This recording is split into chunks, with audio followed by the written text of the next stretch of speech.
যে ঘরে শিশুদের আনাগোনায় মুখর থাকতো সে ঘর এখন স্তব্ধ, কান্নায় ভারী চারপাশ।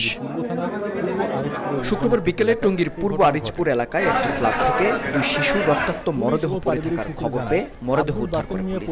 নিহত ৩ বছরের আব্দুল্লাহ ও ৬ বছরের মালিহা সম্পর্কে ভাই বোন। তাই আদরের দুই সন্তান হারিয়ে নিস্তব্ধ বাবা আব্দুল বাতেন।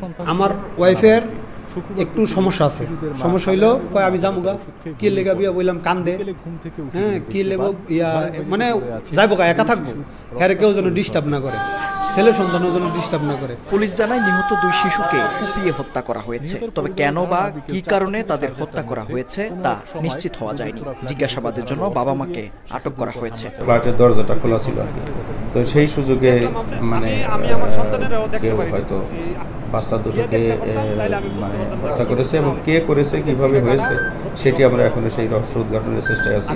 দুই শিশুর নির্মম মৃত্যুতে শোকের ছায়া নেমে এসেছে পুরো এলাকা জুড়ে। অবুঝ শিশুরও কি শত্রু আছে, এমন প্রশ্ন এলাকাবাসীর।